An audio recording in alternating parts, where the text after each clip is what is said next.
All right, welcome back to the Crypto ZX channel, to the XRP community. Happy Halloween. Appreciate each and every one of your guys' support. Last day of the month, which is absolutely crazy to think about. And I think we're just getting started in terms of, market picking up traction, not just, in terms of price itself. You're starting to see the US election approaching. And I think that is going to have a big impact on the broader market. But anyhow, if you're looking across the board, as we are obviously entering Thursday morning, you're seeing a little bit of a pullback because as we're recording this update right now, you are actually seeing the dominance index retesting once again a new yearly high. Yes, you've heard that correct. So before we get into it, though, as always, just a quick disclaimer, anything on this channel is not financial advice. Always do your own due diligence and research when you are investing in crypto. This one is a jam-packed update, so you can see ETF flows. First and foremost, we're going to cover this to really give you guys an indication that big money is coming in, and it's coming in very fast. ETF flows around 12,320 Bitcoin and about 1670 Ethereum were bought just yesterday. And as far as Bitcoin ETFs, saw $900 million in net inflows. That's almost $1 billion in one single day. This tells you everything you need to know. Big money is coming in, and it's coming in fast. Speaking about that, Eleanor posted something about, Canary Funds has filed for SEC government for a Solana ETF, making its firm the third crypto ETF application this month. If you did watch my Solana update, you know about this. Canary has now filed for Solana, LTC, and XRP ETF and launched an HBAR trust. So what is this telling you? What is this telling you? And you could see Steve has been putting in overtime over there. So what is this telling you? This is telling you these, Canary Capital, or whether it's like some other institution, these guys are seeing the potential. These guys are, understanding what's going to happen when things heat up. And if this election were to go the way people are anticipating, whether it goes or not, regulatory clarity is coming, no matter what. Regulatory clarity is coming to crypto, no matter what, how this election goes.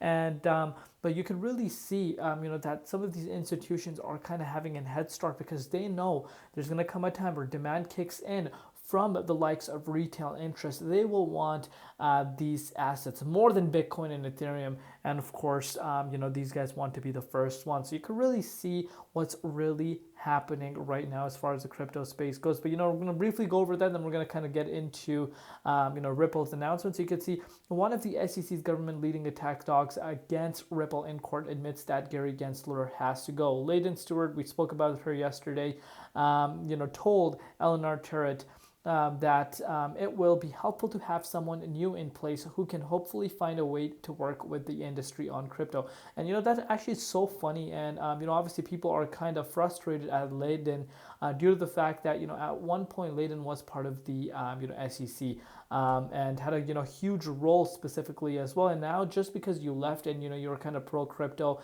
and some people think it's like obviously for monetary reasons, you're starting to say that Gary Gensler needs to go and be replaced. But why were these questions or these comments not being made at that time? And again, that just begs the question, right? And could really start to see what's happening. And obviously, Trump has been quite clear on, if Trump is elected, he said that he will get rid of Gary Gensler. So obviously that has people rooting for Trump specifically in terms of just the Gary Gensler being removed, and people think that is going to be huge if that happens. But a lot of complete misguided information also flowing around. People saying the day Trump gets elected, Gary Gensler is gone. And I think we need to kind of hold off on that. Let's see how the election goes first before we start getting a little too ahead of ourselves. But this really tells you everything you need to know. It kind of sums it up. But anyhow, you can see Ripple announces as demand for digital assets grows, secure custody solutions like Ripple Custody are must-haves for banks.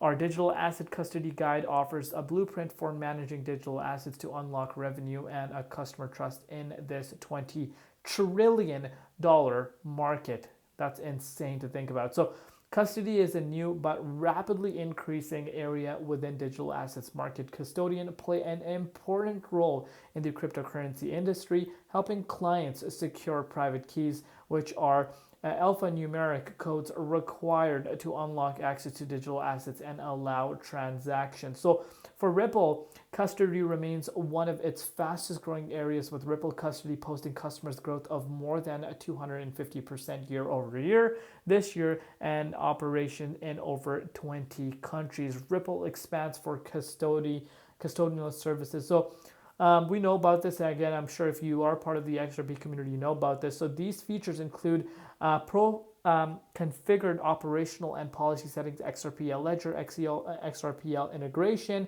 risk monitoring for anti-money laundering compliance. Speaking about compliance, we know the importance of that. Regulatory clarity is coming, and a new user interface that is easier to use and engage with. Last year, Ripple acquired Metaco, a company that helps other entities store and manage cryptocurrencies to offer its crypto custody services. This year, the company also purchased a standard custody and trust company, another cryptocurrency custody firm. And you can really see these guys want to get ahead of the curve. They know what's happening. They know how much interest is coming into crypto. They know as big institutions like BlackRock, Fidelity, and the list goes on and on, are coming towards crypto at full speed. This is of course going to drive and force from retail as well. But these guys are hungry for Bitcoin, and it tells you everything you need to know. In terms of retail interest, retail is not waking up right now. Retail is completely asleep, and I shared the specific data with you guys yesterday. In terms of retail interest that we saw earlier this year compared to where it's at now, even though Bitcoin is sitting at its pretty much all-time high, it's nowhere compared to what we saw at the beginning of the year. But guess what the big players like BlackRock is doing? They're taking advantage of this. They're taking advantage of Bitcoin while, people are uncertain. They've been picking up Bitcoin since the retracements, and they want to add Bitcoin as fast as possible because they know 21 million Bitcoin can never be changed. There's always 21 million Bitcoin. That's set in stone, and that will never change. Hence, you are seeing them picking up Bitcoin on a daily basis. There's going to come a time where they're going to have so much Bitcoin in possession where they could control a huge chunk of it. And that's what, people are not understanding. You're seeing institutional interest really dragging the price of Bitcoin specifically over the course of the last 3 to 4 days. And the reason why the price of Bitcoin is even sitting at an all-time high almost is due to institutional interest. If there was no institutional interest, I think we would have been completely somewhere else. And that is what not a lot of people realize. But let me know in the comments down below what you guys think about all of this. What are your overall projections? Where do you see XRP ranking in terms of a potential ETF? Do you think XRP ETF is next? If there were to be a third ETF, which one is it going to be? I personally think Solana will get it before XRP because XRP's losses is still going on. But let me know in the comments down below what you guys personally think. Love each and every one of you guys. Thank you for your support. We'll see you tomorrow in Crypto ZX, and peace out.